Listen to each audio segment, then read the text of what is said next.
Hello everybody and welcome back to NCAA 2004. We are taking another look at the bowl rankings, which have once again changed. This time it is us and Texas at the top of the rankings, and Miami has fallen to 3. So even though we are still ranked 3rd, I don't even think Texas is ranked 1.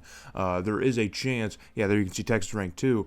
There is a chance that if both of us, Texas and Alabama, if we win our respective conferences, then we will be your BCS title game, and Miami will be blocked out. So Miami's watching championship week, really hoping that either us or Texas can lose our conference game. So which, I guess is possible. This is our tightest game, probably our smallest margin of victory in this season, as Tennessee, we beat them just a few weeks ago, only 35-32. We had a huge interception late in the game that kind of sealed things away for us, but Tennessee was driving potentially to, at the very least, tie the game, which would have sent us into overtime, but we managed to ice that one, which brings us here to Atlanta in the Georgia Dome, where we are now going to be playing Tennessee for the second time this season, in the 5th time? Yeah, the 5th time overall in the Dynasty, which, again, our record against Tennessee all-time is 3-1, so for Sick Naven, this isn't a super concerning matchup to have to play again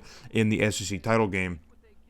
Perhaps Georgia might be a little bit more concerning. I don't know. But we've marched through most of our SEC opponents this year, which is kind of rare for us. We've played pretty tight matches all year long, but we've looked dominant this season, and hopefully, and Tennessee's the only team that's made that close, so hopefully we can get over that Tennessee hump, and it won't be as scary as it seems. So 3rd and 13 on Tennessee's opening drive. Carr under some pressure and has to unload it into triple coverage, and somehow that one not intercepted, but it is batted down by Ben Matthews and a whole slew of other guys. So on a 4th and 1, we're going to try and get aggressive in Tennessee territory. We're going to try and go with a little reversal trick play to Chad Whitaker, but Tennessee is all over that, completely blows that play up. So on 2nd and 5 now, handed the ball back to Tennessee. Carr under some pressure again, throws a wobbler, and this time it is picked off by Ben Matthews, heading the other way, and he's going to get brought down at the Alabama 45. So finally get that interception as you had Blackwell and Matthews over on the first batted ball in the first drive, and finally one of them comes down with it. So Cobb dropping back here, clean pocket, unloads to the right side of the field, and somehow in an entire mess of players, I believe it's Jamil Spears who comes down with it, and who else, man? The MVP on this roster. Got to be the best receiver in the SEC. I would stand by it. So on a 2nd or 3rd and 10 here, Cobb drops back again. Another shot to the end zone, and it cannot be hauled in. I think it was Chris Kelly he tried to hit, but in double coverage here, just not going to happen. So going to have to bring out Marion Ferguson on 4th and 10 to try and knock home this field goal, and Marion Ferguson nails it through. So we're going to take a 3-0 lead over the Volunteers here early in the first quarter. After a back-and-forth exchange, neither team could really do much. So on 3rd and 14 here, Carr once again steps up in the pocket, and it's picked off again by Ben Matthews. He gets his 2nd, and Tennessee not happy about it. Tennessee's coach not happy about it. His Carr's already gifting some absolute baked goods to us early on here. Just 2 pretty bad throws end up in picks for Alabama. So we have this ball going the other way in great field position. Cobb gets rid of it once again in a whole slew of coverage, but this time Chris Kelly is able to come down with it, and Jamil Spears arguing with people on the other side of the field. I don't know, he's just jawing, man. You can jaw when you're as good as he is. So on a 3rd and 5, Cobb runs out himself. He's going to keep it himself. He gets close to the goal line, but fumbles the football at about the 1-yard line, and Tennessee picks it up and has it going the other way. So Carlos Cobb had a ton of open space here to keep it himself. He has run it a few times, but a complete disaster as he just completely coughs the football up right at the goal line. So the first quarter is going to come to a close, and we're going to hold on to a 3-0 lead here. Plenty of opportunity for our offense, but just cannot seem to finish off any drives. So on a 2nd and 15 for Tennessee, Carr is going to fire one off, and he finally finds an open receiver. Another dangerous ball that would get past the hand of a linebacker, but I believe it's Hilliard, the receiver, who was able to haul that one in right about at midfield. So Carr's going to try and throw for it again, floats this one up, and it's batted around and intercepted by Blackwell.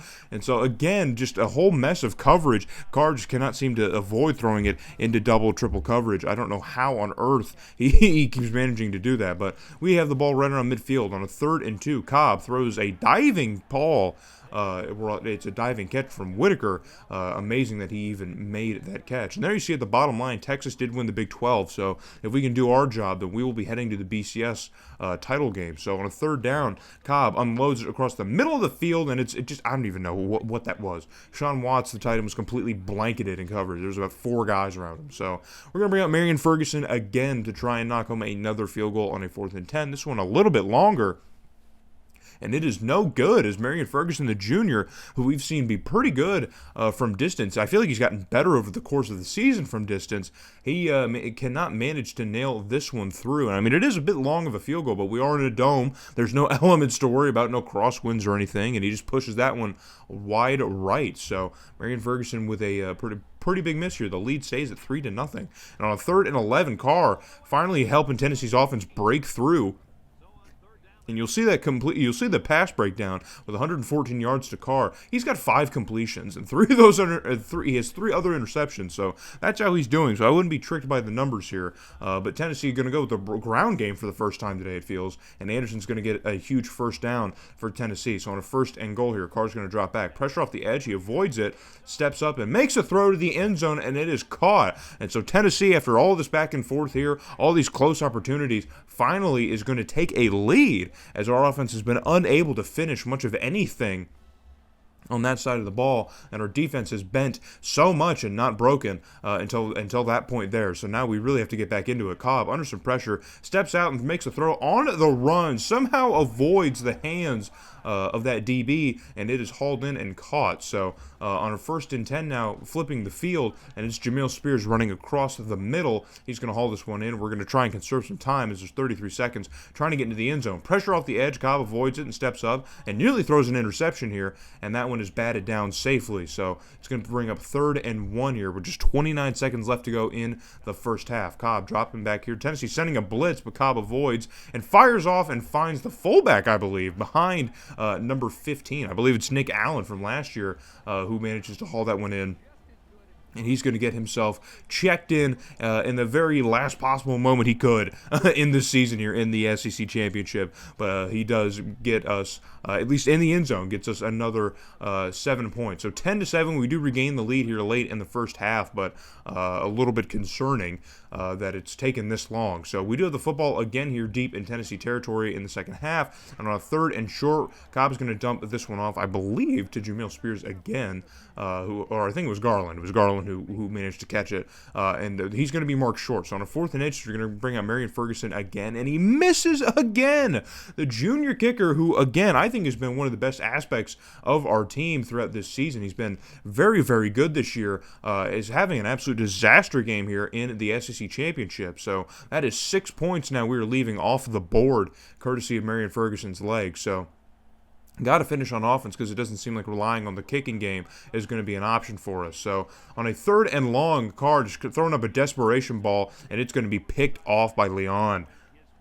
So George Leon, the freshman linebacker, gets himself a pick in this game as Carr just keeps handing him out to our defense. And Lamont Farrell on the option play has got some space on the outside. Can he win the foot race? And he cannot. And he's going to get brought down out of bounds at about the 2-yard line. But he had a clear running lane and lots of room on the outside edge. And we're going to be poised to punch this one in here as we get into the fourth quarter. But only 17 points between these two teams that combined for 77 or for 67 in the last meeting. So on the very next play here, we were able to give this one out, I believe, to Garland again. I couldn't tell what receiver that was who hauled it in, but we might see on a replay if there is a replay. But it is another touchdown for the Crimson Tide. So we are now up 10. Carr needs to get the offense moving any way that he can, and he finally does, breaking tackles. It looks like a fullback maybe, and he's getting upfield for a humongous gain for the Volunteer offense. They're going to get into Crimson Tide territory now off of this one big pass play. We've been giving up the chunk plays to Tennessee. They've just been having so many mistakes that they haven't really been able to capitalize or do much with those big chunk plays. So a 3rd and 8 here for Tennessee now. Carr under some pressure here, and he's going to get gobbled up and brought down. And it's Walls, the big defensive tackle here.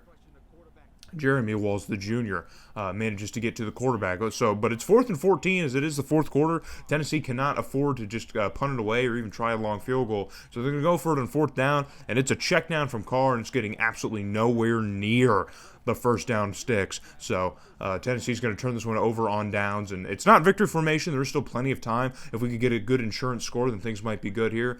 Tennessee completely bites on the play fake, and again, getting aggressive on the ball here, but missed timing, and Chris Kelly's able to catch this one and take it himself up the sideline. And that is a humongous pickup here for the Crimson Tide. And so now 3rd and 2, your time ticking away under 4 minutes. If we could really get the score, we might be in good shape here. And we're going to hand it off to the fullback, number 15, who is going to get brought down right at about the marker. But, of course, he is past the sticks here. So it's going to be a first down, but not a touchdown. So on a 2nd and goal, we're going to hand it off to Lamont Farrell, who just walks in there untouched. And it's a Crimson Tide touchdown. And that just might be the dagger here on 7 to 24 now. And Carr's throwing another interception. I believe that's George Leon again who hauls that one in, and that is definitely going to do it in the SEC title game, because there's just really no shot here when you throw that many interceptions. I don't know how many times you can screw up and still think that you have an opportunity to win this game. So there are still a few minutes left here, but down multiple scores, I don't see it happening for Tennessee, and it doesn't. So we add another field goal. Tennessee scores a garbage time touchdown to make it look a little bit closer. They can tell their mom it was closer, but it wasn't really that close. And we are your SEC champions, man. So it's our 2nd time here playing for it. We played for it in the very first season, miraculously. That season was a lot worse than this season is, but we did manage to play for it. This is our 2nd time playing for it in the Sick Naven era, and we finally have an SEC title. So we're not exactly on the same pace as Nick Saban was at this time, but we are still getting quite a bit of success here with the Crimson Tide. So we do manage to have the same amount of first downs. That's interesting. But we completely outrushed Tennessee, completely outgained Tennessee. I mean, well, actually passing-wise, they did really good. So despite Carr's many turnovers, we did put a lot of pressure on him, and he really just couldn't play with it. Tennessee was awful on 3rd down, which is a huge thing to look at as well. So in the places where it really mattered for Tennessee's offense, they really just could not convert and play a complete game. So that's really what kind of did them in. Carlos Cobb here, not the prettiest stat line, but still fine, I guess. He didn't turn the ball over, which he normally does, so that's good for us. Lamont Farrell absolutely feasted today. I know we didn't watch a ton of him because a lot of his gains didn't really lead to points outside of that big option play that I did show you, but it was really all him offensively. The receiving corps really didn't do an awful lot.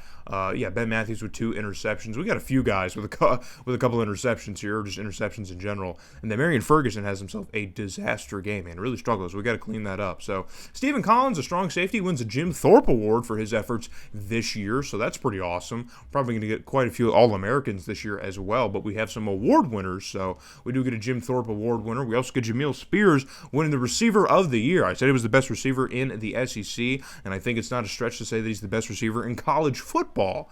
And Carlos Cobb wins Quarterback of the Year. So we have the best receiver and best quarterback, and I believe that too. I would stand by that as well. And there is the coveted SEC championship, one of the cooler conference trophies in this game, I believe.